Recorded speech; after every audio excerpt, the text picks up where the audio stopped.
कमलपुर से 10 किलोमीटर दूर दूध नगर नाम का एक गांव था। उस गांव के लोग बहुत ही सम्मान और खुशहाल से रहते थे और कुछ लोगों का घर गोल आकार में था। उसी गांव में एक दूध बेचने वाला रहता था जिसका नाम हरिया था। हरिया और उसकी पत्नी सुशीला लोगों के घर दूध बेचकर अपने जीवन का गुजारा करते थे। एक दिन सुशीला बेटे को स्कूल भेजने के लिए तैयार कर रही थी। तभी हरिया उसके पास आया और बोला, सुशीला, जल्दी बेटे को तैयार करो, मैं इसको स्कूल छोड़ दूं और अभी दूध बेचने भी चलना है। आज दूध ज्यादा आया है तो इसे बेचने में समय भी ज्यादा लगेगा। टिफिन लगा दूं बस, उसके बाद आप चिंटू को स्कूल छोड़ के जल्दी आइए, फिर हम दोनों चलते हैं। उसके बाद हरिया बेटे को साइकिल पर बिठाया और चिंटू को स्कूल छोड़ने निकल गया। रास्ते में हरिया को उसका दोस्त मिला। उसने जैसे ही हरिया को देखा तो उसने बोला, भाई आज दूध नहीं मिलेगा क्या? 8 बजने वाला है। चाय भी तो बनानी है आज, कैसे लेट हो गए? अरे मिलेगा भाई, बस चिंटू को स्कूल छोड़कर आता हूँ, फिर आपको दूध देता हूँ। थोड़ी देर में हरिया स्कूल के पास पहुंचा और चिंटू को साइकिल से नीचे उतारा। चिंटू स्कूल के अंदर चला गया और हरिया तुरंत घर की ओर निकल गया। वो जैसे ही घर पहुंचा तो उसकी पत्नी सुशीला 2 बड़े से कैन में दूध तैयार करके खड़ी थी। वे दोनों बिल्कुल शुद्ध और पौष्टिक दूध लोगों को दिया करते थे।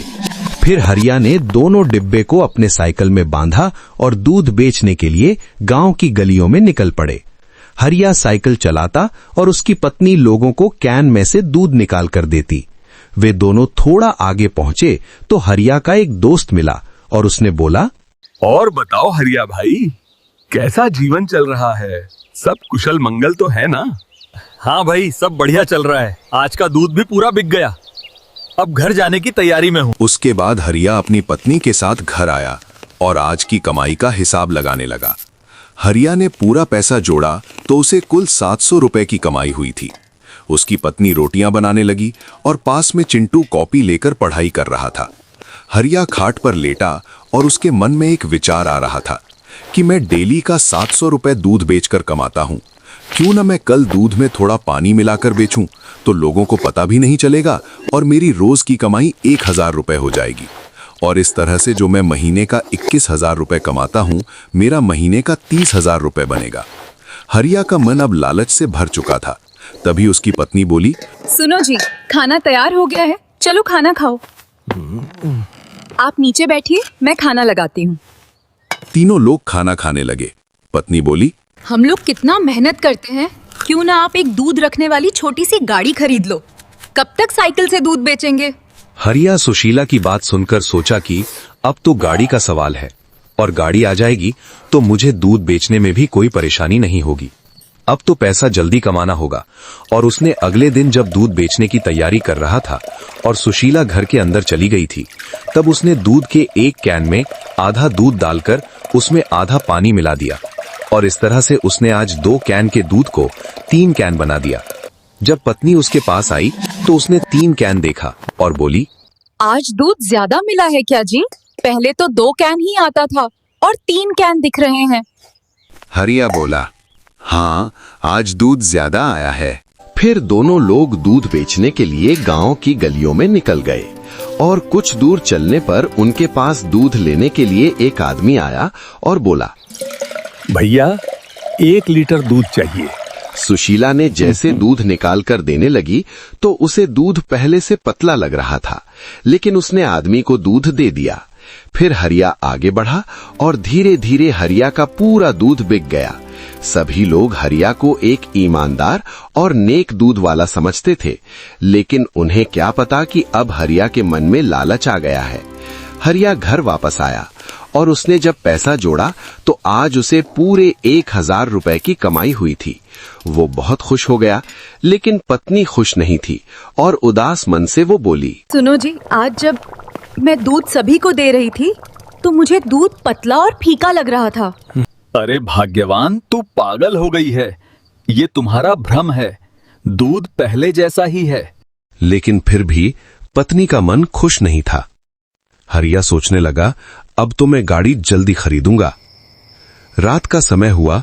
सुशीला सोते समय सोच रही थी कि दूध तो बहुत फीका था, कल सुबह लोग शिकायत लेकर ना आ जाएं, मुझे तो बहुत डर है। और सुबह वही हुआ। सुबह जब सुशीला उठी तो दरवाजे के पास से कुछ लोगों की आवाज आ रही थी। उसने जैसे ही दरवाजा खोला तो सभी लोग उसके दरवाजे पर गुस्से से खड़े थे। तभी उनमें से एक महिला बोली, तुम मुझे हमेशा बढ़िया दूध देती थी, कल तूने दूध में आधा पानी मिलाकर मुझे दिया था। मेरे छोटे छोटे बच्चे हैं और तुम मेरे बच्चों को दूध के नाम पर पानी पिला रही हो। आज के बाद दूध लेना बंद। क्यों भाइयों? सुशीला रोते हुए घर के अंदर गई। क्या हुआ सुशीला, तुम इतनी डरी हुई क्यों हो और तुम रो क्यों रही हो? आपने ये क्या किया जी? इतने सालों की इज्जत और मेहनत मिट्टी में मिला दी। मुझे शक पहले से ही था। हरिया चुप होकर पत्नी की बातें सुनता रहा। शाम हुई और खाना खाने का टाइम हुआ। हरिया और सुशीला दोनों ने उदास मन से खाना खाया और सो गए। और दूसरे दिन जब दूध बेचने गया तो उसका एक भी लीटर दूध किसी ने नहीं लिया। गांव के चारों तरफ बात फैल गई थी कि हरिया ने दूध में पानी मिलाना शुरू कर दिया है। हरिया निराश होकर घर आया। सब खत्म हो गया। रोज 700 रुपए की कमाई हो जाती थी, आज एक भी रुपए की कमाई नहीं हुई। अब हमें लोगों से माफी मांगना चाहिए। अगर लोग हमसे दूध नहीं लेंगे तो हम बर्बाद हो जाएंगे। अगले ही दिन उसने अपने घर के पास सभी लोगों को आने को बोला। सभी भाई बंधु से मैं हाथ जोड़कर विनती करता हूँ कि अब कभी मैं दूध में पानी नहीं मिलाऊंगा और अब लोगों को हमेशा शुद्ध और पौष्टिक दूध ही दूंगा। कृपया मुझे माफ कर दीजिए। एक दूध ही मेरा सहारा है जिसकी वजह से मेरी रोजी रोटी चलती है। कृपया मुझे सभी लोग माफ कर दो। भाइयों, हम लोग हरिया को माफ करते हैं, लेकिन अब ऐसी गलती दोबारा मत करना। कल से दूध लेंगे तुमसे। सभी लोगों ने हरिया को माफ किया और उस दिन से फिर से हरिया का दूध बिकने लगा और वे दोनों खुशी खुशी से अपना जीवन बिताने लगे।